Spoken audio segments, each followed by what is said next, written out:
So, uh, Yes, indeed. It's a pleasure to gather here today at KMA Management House on this wonderful evening. The topic for today is both nostalgic and those are the days, my friend, from scooters hustle to AI antics in Indian marketing. It's a journey that connects the simplicity of the past with the exciting innovations of the present. And together, we will relive memories, share insights, and look ahead at the fascinating world of marketing in India. Let's begin today's session with a moment of silence. May we all join together for a short silent prayer.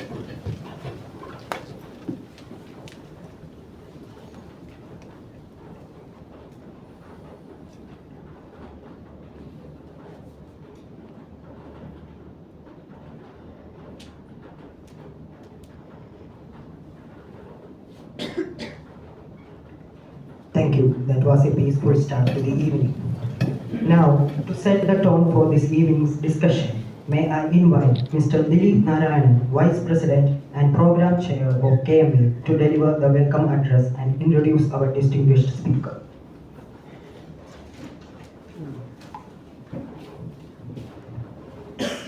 Good evening, President Mr. Hari Kumar, distinguished Chief Guest Mr. Varghese Chandy, Honorary Secretary Anil Verma, Managing Committee members, past presidents, KMA members, invited guests, student chapter members. It's my privilege to welcome each one of you to the 7th edition of InsightX. First of all, a big thank you to all of you, to this august audience. You have been coming up in large numbers, Friday after Friday. Our average is 100 plus in the hall. That's very encouraging to us at KMA. This momentum did not happen by chance. Thank you to immediate past President Bibu Punuran and Senior Vice President Algiers Khalid for setting a strong rhythm last year. We are lucky to build on it. And your feedback on the past 6 editions in this KMA year has been very encouraging and inspiring to all of us. So please continue to tell us, what do you want from InsightX? How can these sessions help you professionally and personally, so that we can curate the future editions, topics, formats, speakers based on your inputs. Share your thoughts with me or the office bearers or the secretariat team. We are also exploring the possibility of creating a digital repository, an app or a portal of key learnings and ideas from these sessions, something you can refer back, or when you need clarity, or when you need a spark. So tonight's topic is as lively as our speaker. Those were the days, my friend, from scooter hustles to AI antics in Indian marketing. Nostalgia meets next gen, street smart meets smart tech. It's my privilege to welcome Mr. Varghese Chandy, Vice President Marketing, Malayala Manorama. I have known VC for last 25 years. In every season, he is the same. Quick on his feet, sharp on the brief, generous with his time. He's that rare marketeer who can sell on a scooter in the morning and talk about attention economies by evening. VC did not run just campaigns. He rewired an institution. He helped steer the legacy brand Malayala Manorama into the new age, keeping its soul intact, updating its playbook.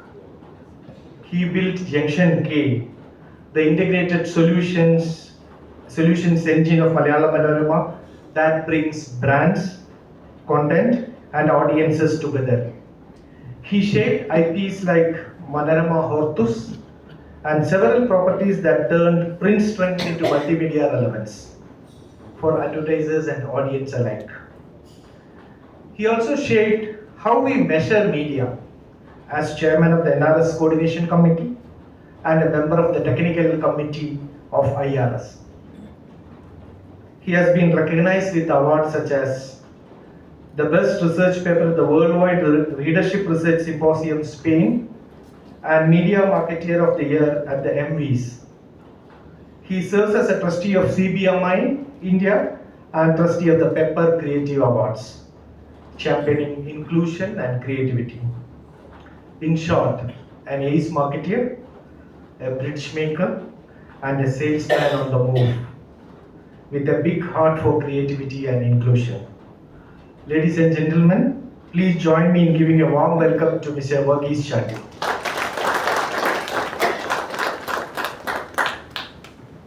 Before I close, a quick announcement. Our next InsightX is on Friday, 10th October, with Mr. K.S. Sharma from Hyderabad, a renowned business coach and subject expert on conflict resolution. Thank you for being here.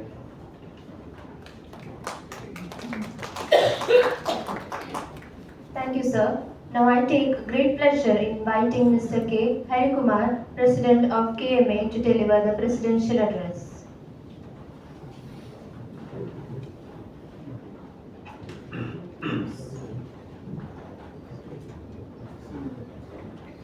Speaker of the day, Mr. Varghese Chandy, past presidents, managing committee members, dignitaries on and off the dais, Mr. Dilip, Mr. Anil Verma, and dear friends, dear students.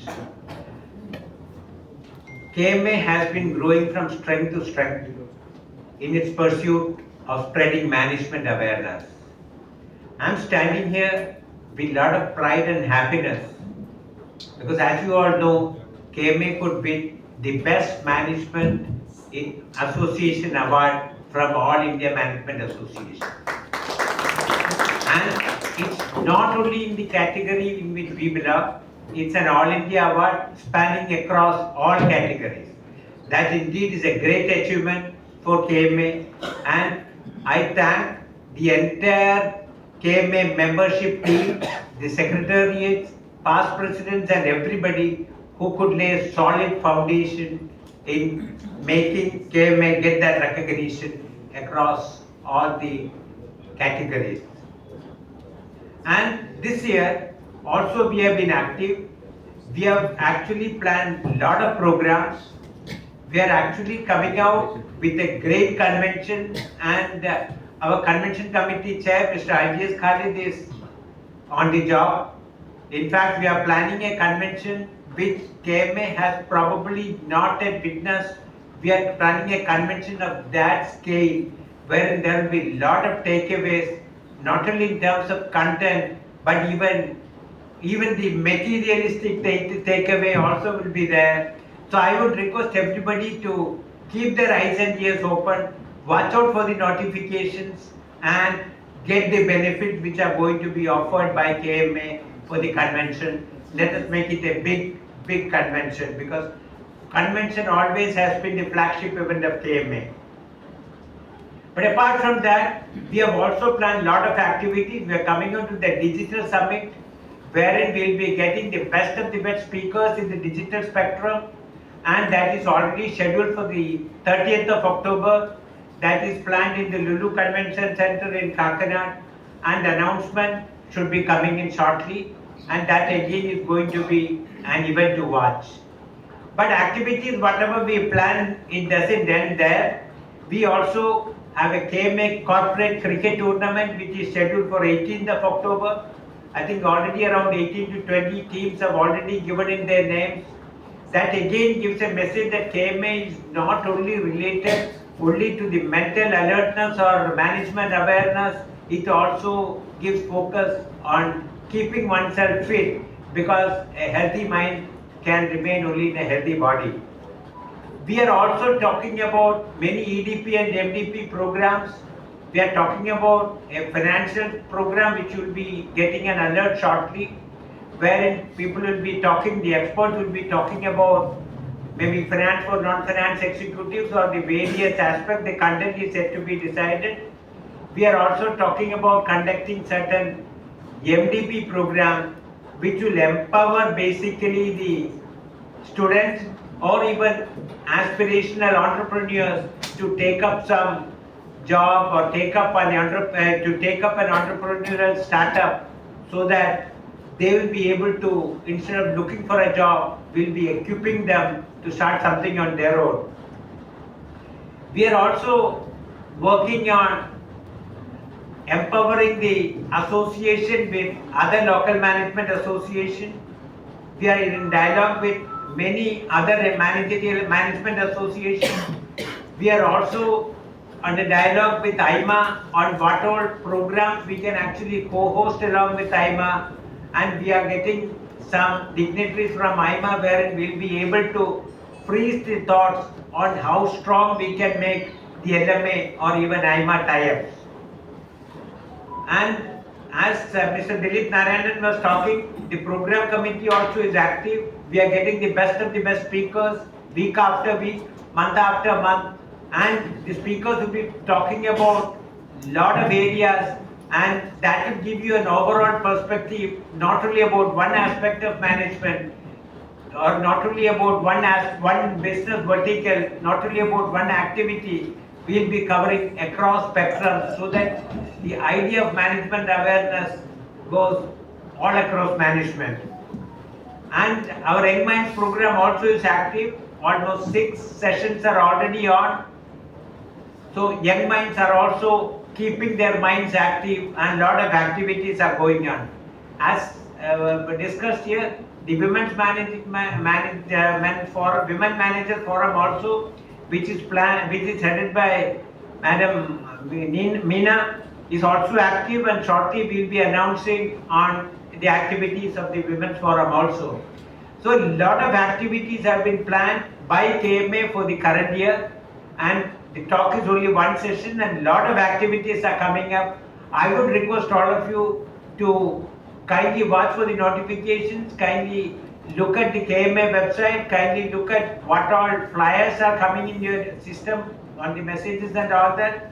We are also planning to strengthen the association with the B School. So KMA is all set to spread its message of management, creating management awareness. I request the support of one and all, and I would now leave the stage open for the speaker of the day. Thank you very much. Thank you, sir, for the presidential address. And now, the moment we have all been eagerly waiting for. Our keynote speaker today needs a little introduction. A leader with unmatched expertise in the field of marketing, he has witnessed and contributed to the evolution of Indian marketing from traditional roots to today's AI-driven innovations. Ladies and gentlemen, please welcome Mr. Varghese Chandy, Vice President, Marketing, Malayala Manorama, to deliver the keynote address.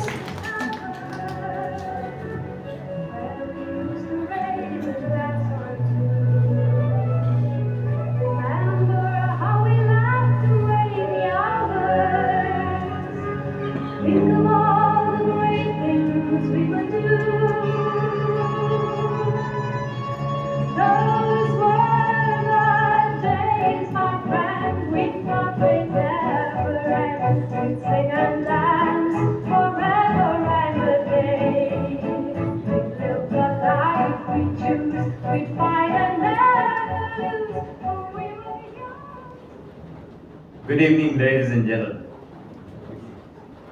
It's a great honor to address you at the Kerala Management Association's prestigious Insight lecture series. Let me thank the organizers, Mr. Hari Kumar, the President of KMA, and my friend Dilip Narayan, Vice President, and K. Anil Verma, Secretary of KMA, who dared to invite me as a speaker.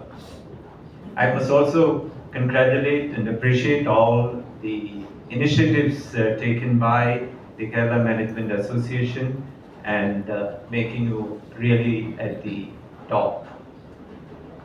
Kochi's vibrant space where ambition meets cosmopolitan charm, never fails to inspire. Though, I must confess, navigating Kochi streets does test one's courage. It's a small prize for the energy of the small price you pay for the energy of this remarkable city. A trade to chase with great urban hubs worldwide. I was told all the drivers of Kochi are very good because the bad ones are dead and gone. As a veteran who has put in 43 years in Indian advertising and marketing, I've seen it all, or so I thought. Many of you weren't even born when I started out, and trust me, even a prophet of the Old Testament times couldn't have predicted the wild ride of today's world. In 1882, Friedrich Nietzsche declared, God is dead. Well, Nietzsche long gone, but God is still very much alive. Similarly, some so-called wise men proclaim, print is dead. Yet, here in Kerala, print thrives, ink stains, resilient and unstoppable, much like my trusty old Alvin Pushpak scooter where my selling career first rolled to life. I call myself a salesman. Once a salesman, always a salesman. I'll just try and explain the difference between a salesman and a marketing man and an advertising guy in a small story. There's a pub in which three friends went and they met a girl and all three of them wanted to date her. And one of the guys called the bearer and sent a small chit. And in the chit he communicated that he wanted to meet her and take her out, and that's an advertising guy. And the other guy sent a chit in which his number was given and asked her to call back. That's actually the direct marketing guy. And the third guy went straight to her and said, would you like to come out with me on a date? And they are having their date. And that's a salesman. Picture me in 1983 zipping through Delhi's scorching streets as an ad space salesman, helmet on, hairline receding. I raced from agency to agency, client to client, often shown the door before I could plead, just 5 minutes, sir. Well, rejection was my daily cardio, and every no fueled my hustle. I'd like to share one of my first wins. Pitching Manorama weekly to Nestle. Those days it was Food Specialities Limited. And I went to Hindustan Thompson Associates, currently known as J. Walter Thompson, under the WTP group. I still remember the address, 36 Jansi Rani Road. I went there and met the media manager by name Dharamchand, and we had a long chat, and I closed a 1 year long deal. 52 insertions. Can you imagine, can you believe it's happening now? 26 each of Nestum and Cerelac. All in glorious black and white, as color was a distant dream. That deal was my first big break. Proof that persistence could outshine even Delhi's brutal sun. Back then, I was a one-man army of Malayala Manorama, selling multiple publications from Malayala Manorama Daily, The Week, Vanita, Manorama Weekly, Manorama Yearbook, etc. One day I convinced an insurance company's marketing head for a full page ad in the week. The next day, because I was all alone, hoping he would forget me, I returned to pitch Manorama Yearbook. I switched up my hairstyle. That was the time when I had some hair. And tried it with a thick Malayali accent. Sir, special deal, sir. He squinted. Weren't you here yesterday? I flashed a grin. Did I? We laughed like old friends. And I walked away with another release order. Those were the days when charm outshone PowerPoints. Now let's discuss about the enduring enigma of advertising waste. As we trace the fascinating evolution of Indian marketing and advertising from the rudimentary classifieds of colonial newspapers to the algorithm-driven precision of today's social media feeds, one timeless lament echoes across eras: the uncertainty of return on investments. You have no doubt heard this quip: 50% of all advertising is a waste. The problem is we don't know which 50%. The statement is mostly attributed to John Wanamaker, the pioneering American department store magnate and postmaster general, who uttered it in the late 19th century. This isn't just a pithy statement, it's a foundational tension that has shaped how markets allocate budgets, measure success, and innovate. The modern paradox The modern paradox is that in an age of big data, why do we even struggle now to gauge if our spends are yielding returns? Some research showed that even today, 60 to 70% of the advertising is waste. What am I saying? This wasn't a hyperbole, as those days where reach was primary, but attribution was guesswork. Today we stand at a crossroads in advertising. The digital age, you may call, with its algorithms and AI, promises precision but often sacrifices soul. I'll take you through the evolution of Indian advertising from the human-crafted campaigns of its golden era to today's digital quagmire, where flaws threaten creativity and trust. These are mostly personal stories, my personal beliefs based on the close observation of client quirks and bot blunders, and then glimpse into a future that blends tech with the heart of those golden days. So those were the days, my friend, when brands were built to last, following the classic product life cycle, introducing growth, maturity, and maybe a slow decline after decades. Think of Amul. I'm sure there will be hundreds of such stories you can think.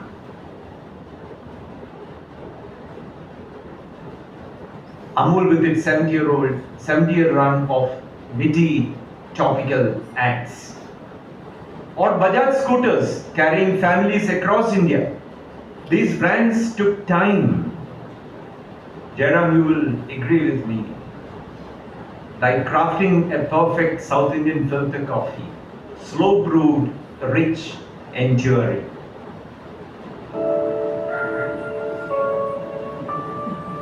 ये ज़मीं ये आसमां, ये ज़मीं ये आसमां, हमारा कल, हमारा आज, हमारा कल, हमारा आज, बुलंद भारत की बुलंद तस्वीर, हमारा बाजार, बुलंद भारत की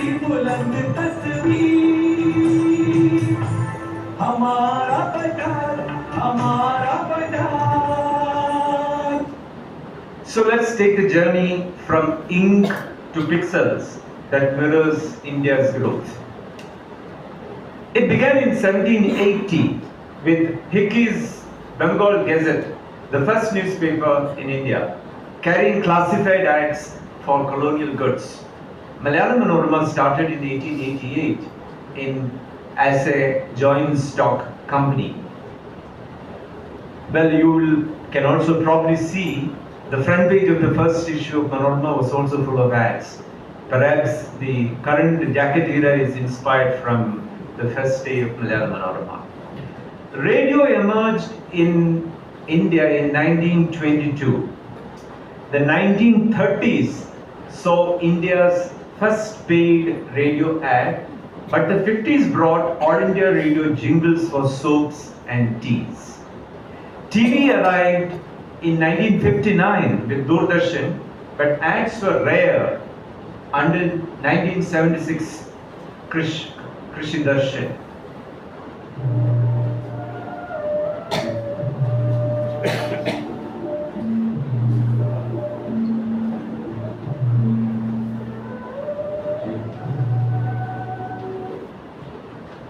The 80s brought color TV. Do you remember what happened in 1982? That was when Delhi hosted the 9th Asian Games. And Asian Games started telecasting in color, and iconic ads like Nirma washing powder that made housewives dance started.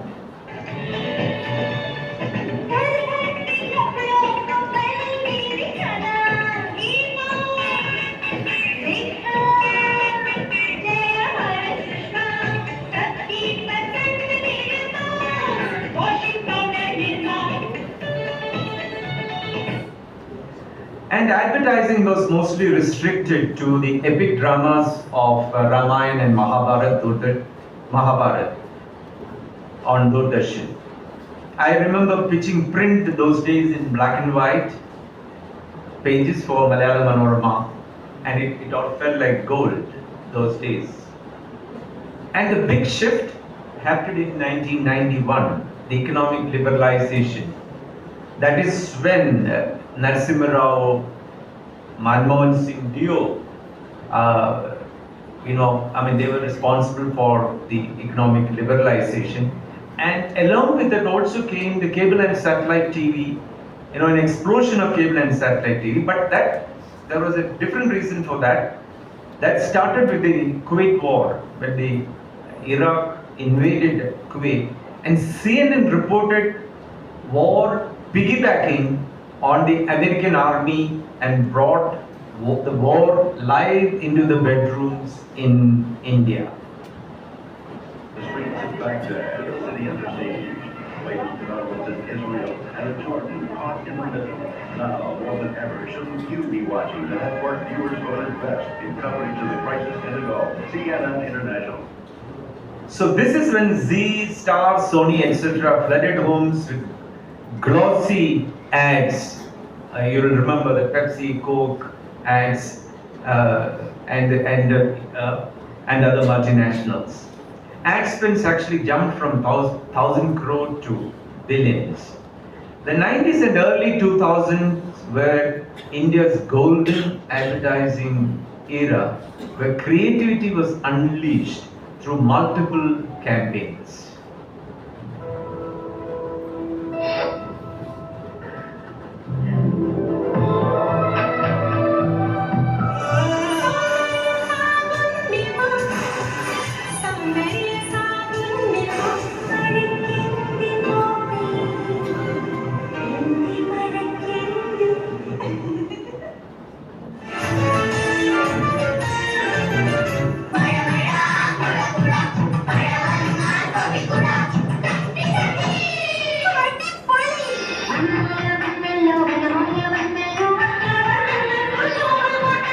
Very lovely.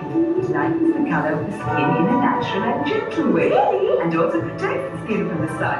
Listen to your elder sister and try it. Perfect, sir. Make a beautiful bride like you.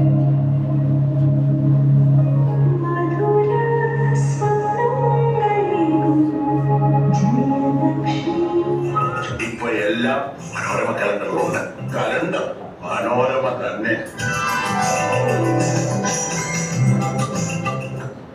And ad copy was human magic. Do you remember this advertisement by David Ogilvy of Rolls-Royce car? And the line said, at 60 miles an hour, the loudest noise in this new Rolls-Royce comes from the electric clock. Poetry in print. In India, Alak Padamsi's Little Girl, Freshness That Lasts, or Piyush Pandey's Fevicol, Dam Laga Ke Haisha, sparked joy. In Kerala, Kalyans, Vishwasamalle Ellam, Vannallo Vanamala, Mattondum Phalikkyade Virumbol, Kalan Nellai, Poppy's Umbrella, Madamara Kudakuda. Volkswagens think small, KFC's FCK, Apple's think different. Well, like heartfelt conversations, not algorithm fodder. Those days, media planning was a science. Media planning, went by certain currencies. We lived or followed John Philip Jones seriously. How Much Is Enough was his classic book, Our Guide to Frequency. The youngsters, I don't know even if you've heard of measures like OTS, gross rating points, cost per rating point, etc. These were our mantras, our currencies, not jargons. As chairman of the National Leadership Survey, I saw teams interview real people in real time. Shopkeepers in Kozhikode, housewives in Kottayam, etc. Decisions were mixed with data, hunches over coffee, and occasional whiskies too, to seal the deal. From the media selection by pure science, unfortunately, now it has become the commoditization of the media with the emergence of the media buying giants. And media buying is even taken over. That's a worse that could happen in marketing and advertising. The media buying taken over by the procurement division of the corporates.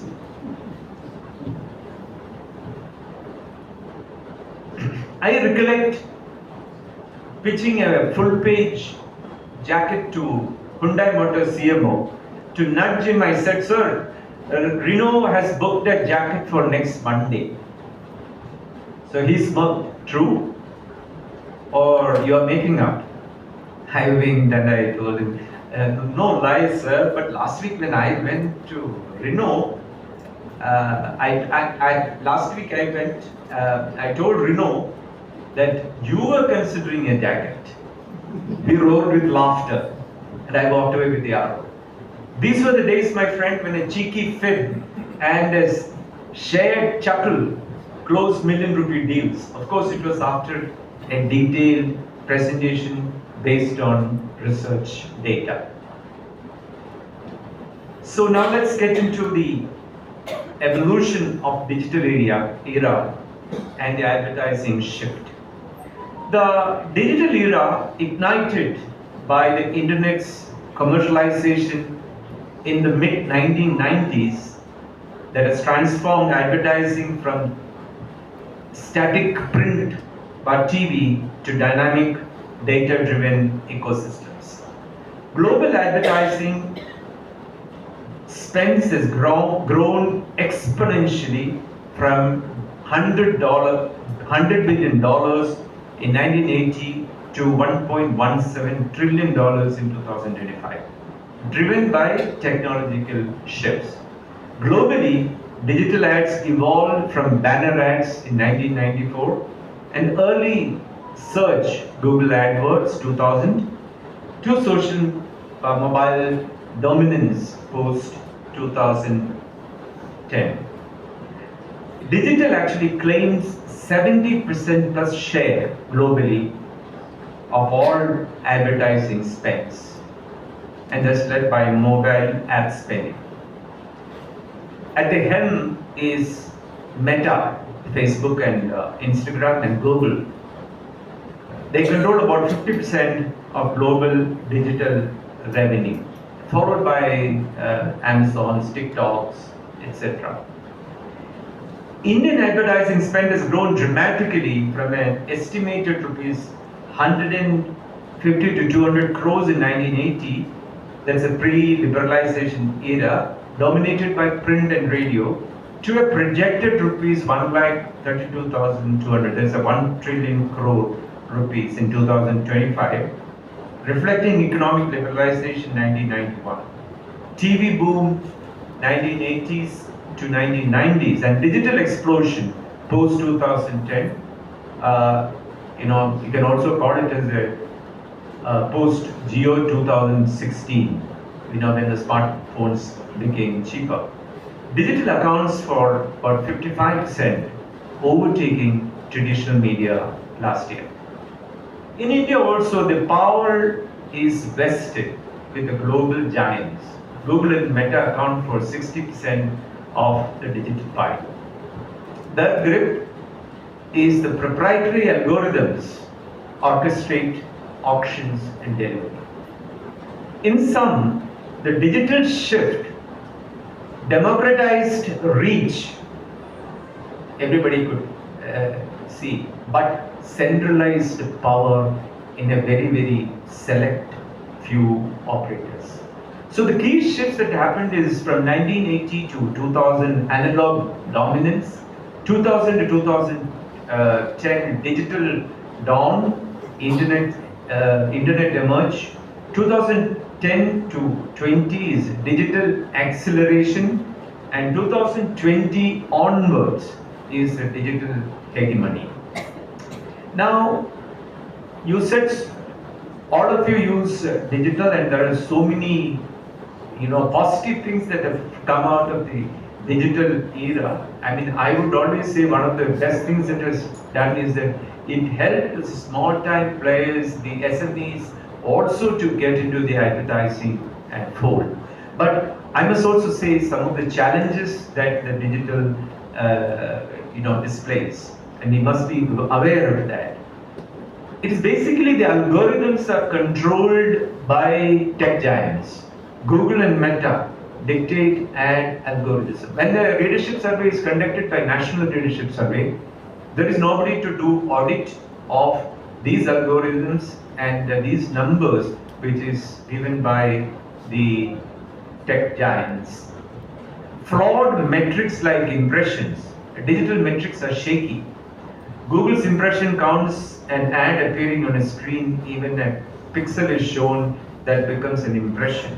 Compare that with the average readership of the daily. You've got to be engaged with the newspaper to be counted as a reader. The rise of ad blockers. Ad blockers is skyrocketing. About 920 million users globally use ad blockers. Native advertising is fake news in disguise. It's unfortunate. Native advertising blur news and ads, eroding trust. AI is killing SEO and search. AI is overtaking search. All of you know, if you are using the AI tools. Cookie deprecation threat. A cookie is a unique ID which everybody chases and uses it for advertising. So as per the rule, you cannot any longer use cookie, and so we are heading towards a cookieless world. The illusion of influencers. Today, every Tom, Dick and Jane claims influencer status. But 49% of Instagram influencers use fake followers. Chasing vanity over impact.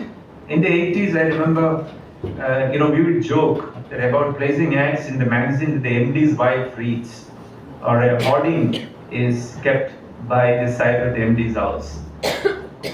Well, you reached your objective. The spread of fake news, I think it's the greatest threat to humanity is fake news. Digital platforms amplify fake news 10 times faster than truth. This erodes trust in digital ads. Polarizing the world. Digital ecosystem fostered polarization. Stifling viewpoints. AI-generated content like recent ads with a soulless cultural icon lacks depth. I believe in this polarized world, and one example, if I have to give from the recent times, is Charlie Clerk. I believe Charlie Clerk is a result of the polarized world, created by nothing but AI and social media and a digital world. So AI is again killing creativity. AI lacks humor. You try asking AI for a humor, it will get the most stupid humor ever you come across. And it doesn't have any emotions. So I just have a look at the, look at the Mahabali's last tournament. This is AI created by, I traveled from Palakkad to Kochi, to Kottayam during the autumn week, and every Mahabali looked just the same. Because in front of all the shops you have the AI created Mahabalis, and just look at that. It looks very polished, but it lacks emotions. It lacks reality. There is no reality about those Mahabalis. Of course, they have Mahabellis, no doubt. Lost in translation is very interesting because we do a lot of ChatGPT, etc. for translations, and this is something which in real life happened. Okay, and this was Kajaria Ceramics east of Kailash, and ChatGPT translated it as Kajaria Ceramics Kailasathinte Kizhakku. The customers are still searching for Kailasam and the Kizhakku. Another ad. This remains as a pipe dream. Pipe-inulil irunnu സ്വപ്നം കാണുക. And research algorithms rule, owned by Meta and Google. One glitch and it could cost you a lot. In my day, a bad hunch meant a hangover. Now a bad algo means your brand could be in ICU. So what is the consequence of all of this? The digital ecosystem poses challenges, missing the soul of our golden era. Brands launch overnight, rocketing to a flashpoint peak, turning the product life cycle into a right-angled triangle. The MBA students, you would not have seen this. You would have seen the classic product life cycle. It's about valuations, not consumers. In India, Paytm's IPO in 2021 hit $20 billion, then crashed over 70% amid regulatory woes. Byju's, a $22 billion edtech star in 2002, what is the current valuation? Close to zero. Globally, WeWork, which is a co-working station, primarily they bloomed during the COVID time, $47 billion valuation. In 2019, tanked post-IPO, now a penny stock. Peloton rode a 400% stock surge in 2020, then crashed 90% as gyms reopened. These are hype rockets. dazzling but no match for the lasting blow of corporates that we have uh, lived and grown with. So let's look at what some of the thought leaders have to say about the future. Where are we headed? Let's speak into 2030 with global thinkers. Yuval Noah Harari in his Homo Deus warns that AI could create a useless class by automating jobs. In India, with 900 million internet users, AI will be enable hyper-personalization. But Harari cautions, without ethics, AI widens inequality, leaving, for example, a large population without smartphones behind, like a race where only urbanites get to run. Philip Kotler, in Marketing 5.0, predicts a human-tech balance involves balancing technology with human empathy and values to create meaningful customer experiences and positive social impact.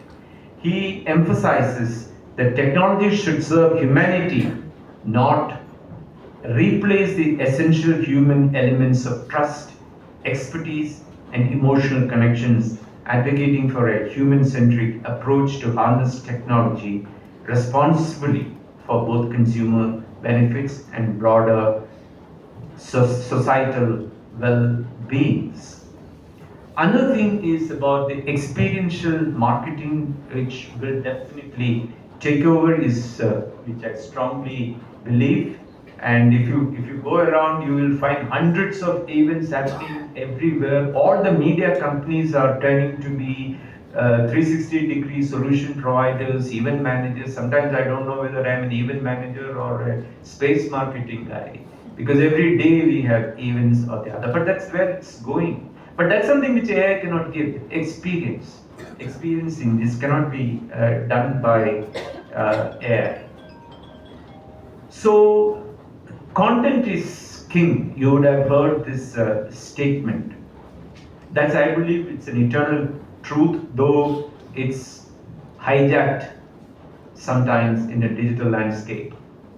In the ever-evolving realm of media and technology, the axiom content is king endures as a universal truth. This is coined by Bill Gates in 1996 to underscore that compelling original material drives success in any medium.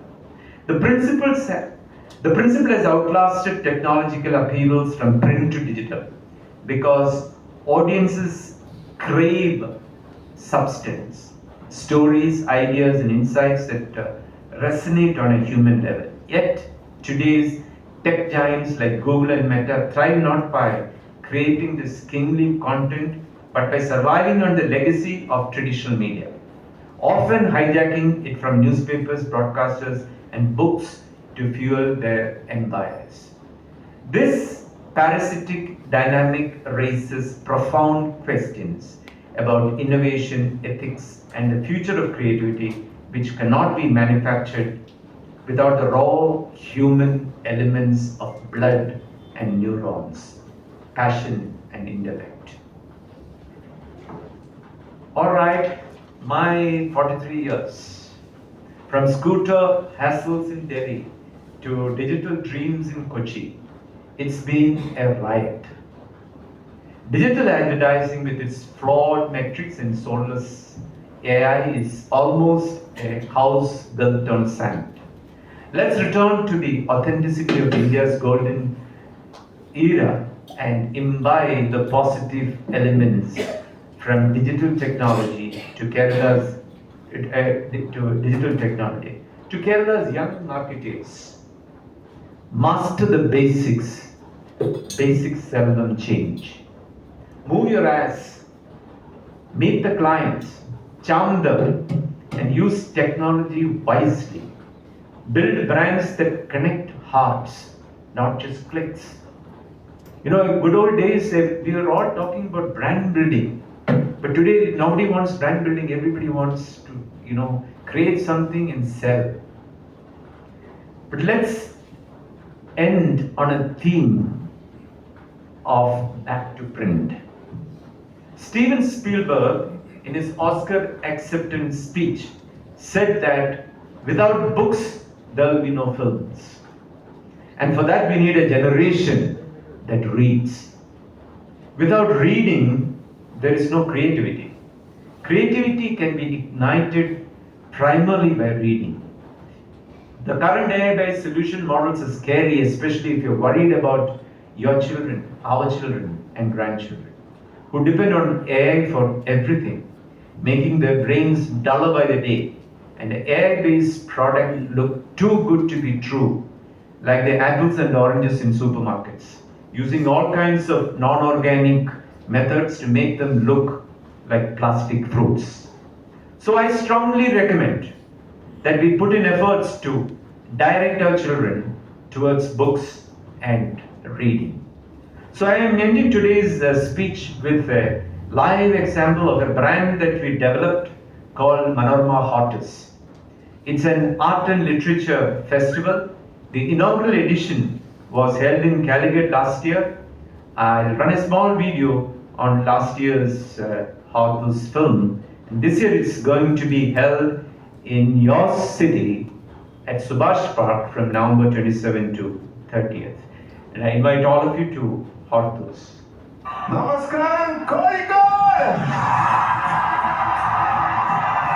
That is amazing.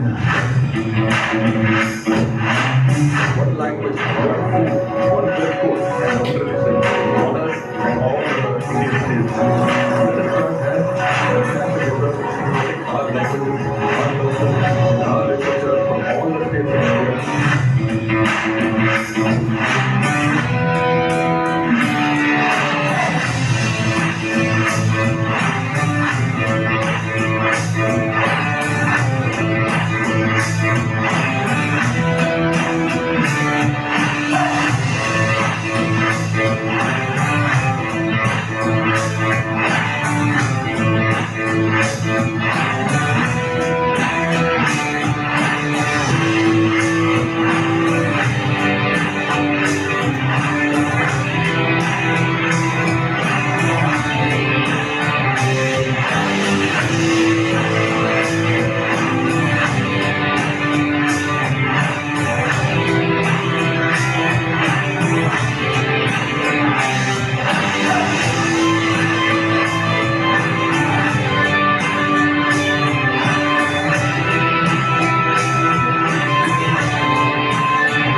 ഞങ്ങളുടെ സന്തോഷം നിങ്ങൾക്ക് നൽകുന്നതാണ്.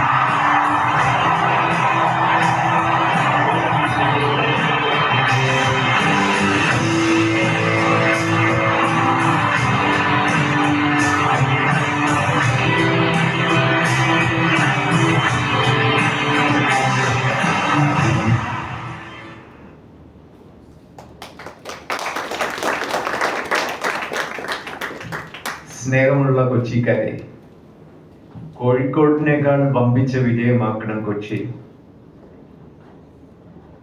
ഈ കല്യാണത്തിന് ക്ഷണിക്കാൻ പോകുമ്പോൾ ഞങ്ങളുടെ നാട്ടിൽ ഒരു പതിവുണ്ട്.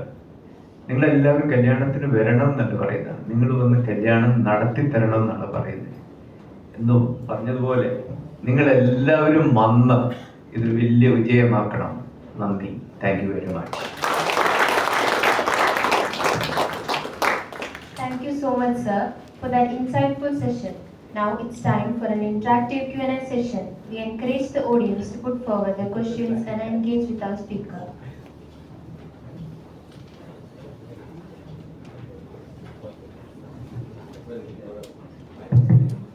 Good evening, sir. I'm from Bhaveshwar Institute of Management. My name is Ajay Prasanna. I'm second year MBA, HR and marketing student. Okay. So, what's your opinion about the scope of retro or vintage marketing in this era? Can you please explain what is retro vintage marketing? Like there's the old days we have done the art shows here, like that old days arts already shows here. Now like already sir said that we using AI without emotional arts. Like I'm currently working as a content creator in one company. The major problem I always facing that how to take the create attention of people. There I'm always spend more time there. I really don't know, but I'm still remembering that old day arts. But I am still struggling to create that kind of arts today to engage people or attract them to without skipping and watching full of arts. Yeah, interesting question. I think that is what the digital world has done. I mean, the digital world has kind of wedded you to the gadget in your hand. Okay, so you hardly get time. So that is why you will find that even the advertisements, etc., are getting shorter and shorter. But see, I said one thing, that the content is king. Content will continue to be the king, and you know that, therefore, if creativity has to improve, then definitely people have to read, people have to come out with creative ideas. You know, just like Steven Spielberg said, if there are no books, there will be no movies. You know, if there are no movies, I mean, there is no creativity. So, you know, we have to get out of that real world and come to the real world. You know, and see that is exactly what all of us. I mean, I'm glad that a student is asking this question, and this will continue to be a real problem and trouble for all of us. And I think it is for all of us to find a solution for that. And I feel there's only one way, and keep the gadgets away and get back to books.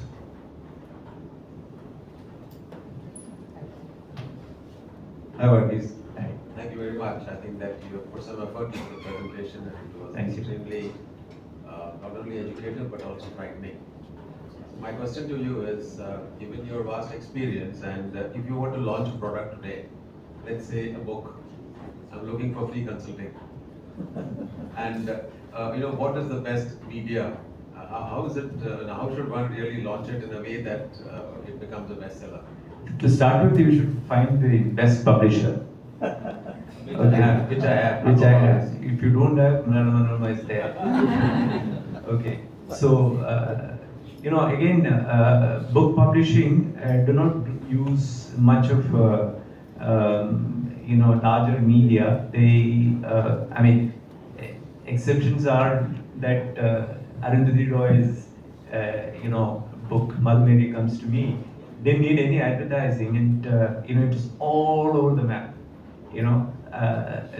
Such is an example because of her creative background and book that won Booker Prize. To answer your questions, I think one book you will not have the kind of budgets. And therefore, I think it should be a niche audience, and therefore you should advertise much in the digital space, focusing on readers. And again, the kind of book, I don't know what exactly you're writing on, and look at that. At that niche level, you should go down and advertise.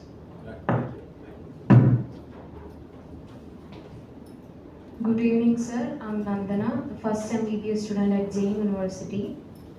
If you took 10 years ahead, do you see AI replacing consumer research teams completely, or will human intuition still play a role in understanding Indian customers?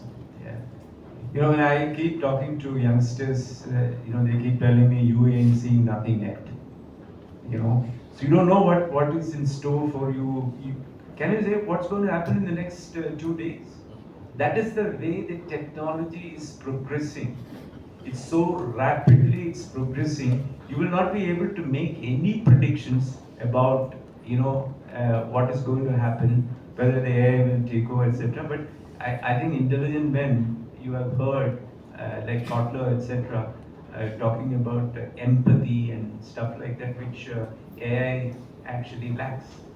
Okay, so I really wish AI doesn't take over, the creative things. And also you asked about research.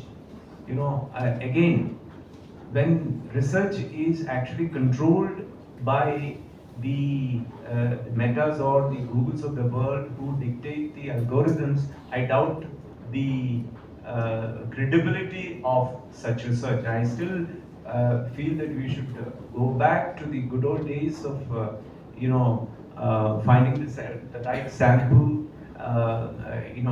doing the right samples, taking the right sample size, go out and do the interviews and come out with the right research answers. But I don't know. I don't know what's going to happen tomorrow. Yeah. I'm sorry.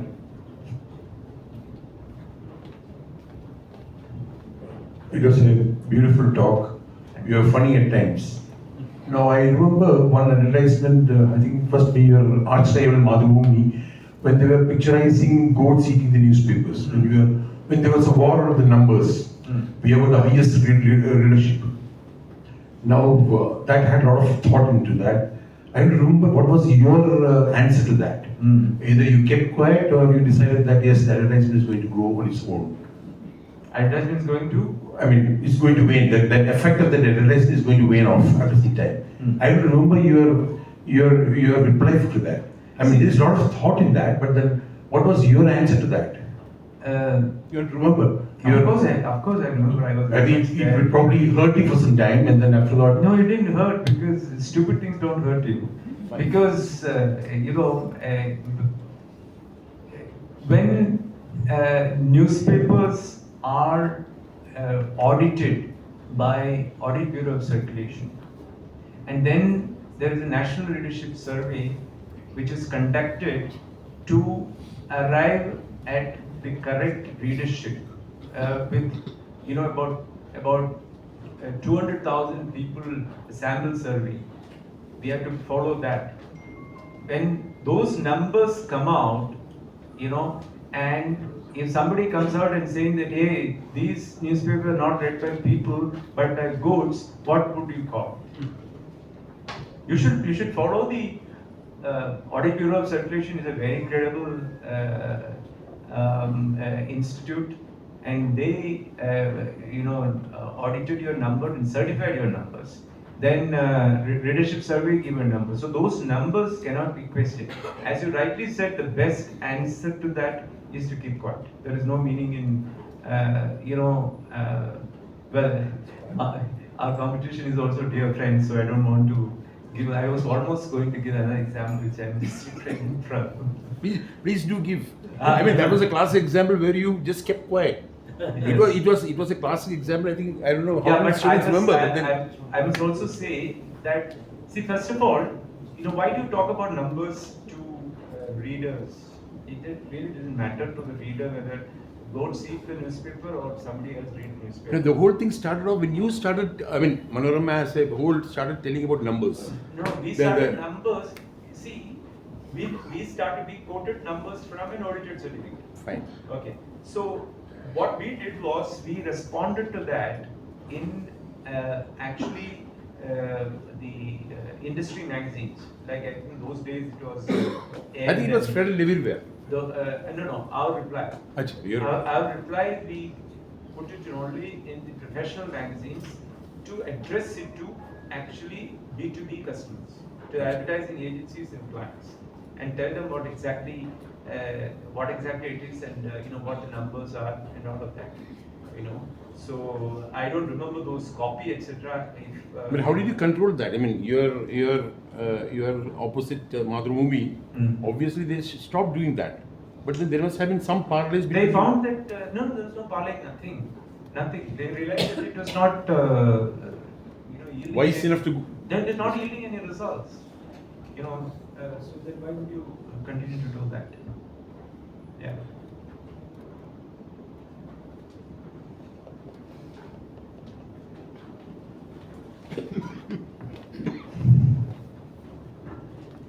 Thank you, sir, for your colorful talk, sprinkle with good points. See, today, why I came is because of two reasons. One is your title, a very touching title. Thank you. The second one is you are from Manorama. Because Manorama people are very smart. So I'm sure that I'll have some takeaways. Thank you so much. I hope you have something. Yeah, okay.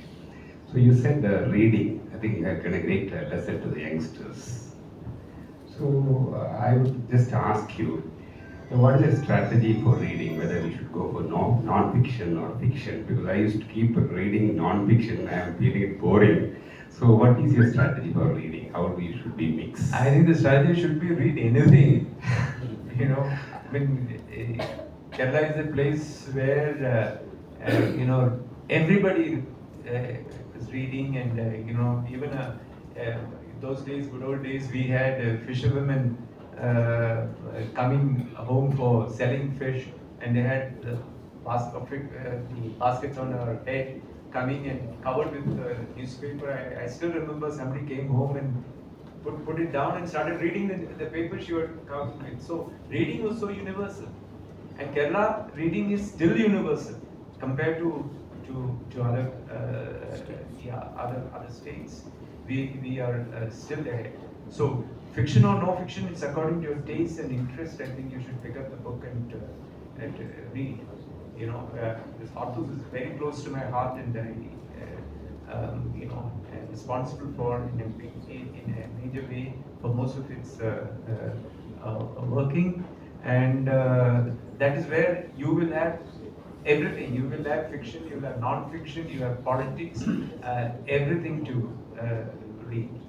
You know, so I say that you know, whatever you love, you start reading. But I think more than you, I think your children and our next generation should be brought to reading.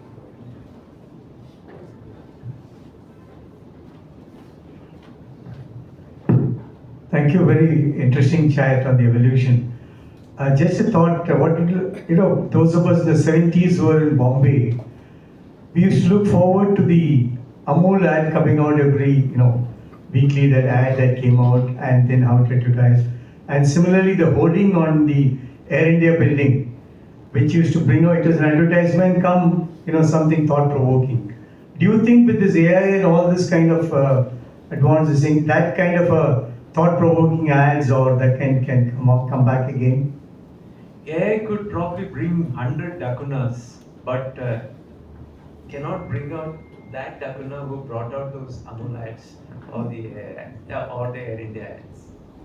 You know, so I strongly believe, because I also use a lot of, I must confess that I also I use Grok. You know, interestingly, the thing is about why I started using Grok was I asked a question to Grok, who is a Grok's Elon Musk. Elon Musk. My question was, do you think Elon Musk is an asshole? And you know, it took about 100 pages, and he came back and said, yes, he is. So I decided to follow Grok.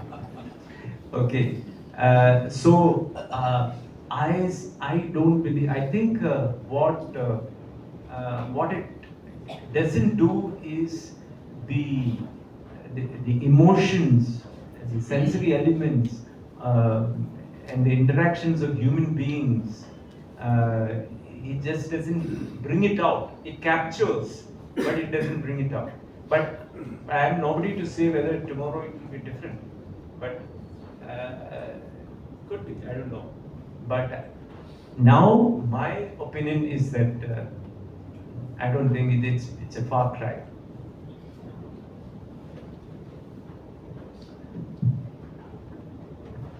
Thank you, sir. That was indeed a lively and enriching interaction.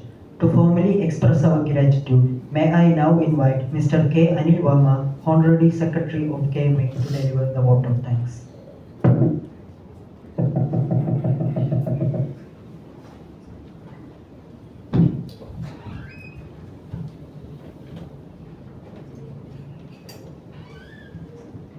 Good evening. Those were the days, my friend. I think you again proved that you are a good marketing man. The topic you selected, the theme, really good. I think the people sitting here may be born in 1950s, 60s, 70s, and other things. You have seen that the notice paper, the print media, the TV, and now that social media or whatever meta, everything. But I still see that even Rolls-Royce, they advertise in print media now. I don't know why. Maybe they have not changed. And thank you, sir, for taking us through that whole era and the nostalgic days we had. And thank you once again on behalf of KMA. Thank you for being with us this evening and enlightening us about this marketing and sales. And also thank all the members who have come here, all the past presidents, managing committee members, student members, and all of the present here. Thank you. Thank you, sir. Now let me invite the president to hand over a memento to our speaker.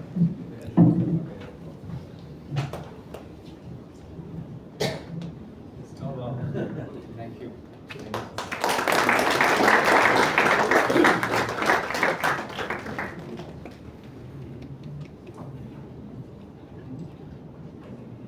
Thank you, sir. Ladies and gentlemen, let us now raise for the national anthem.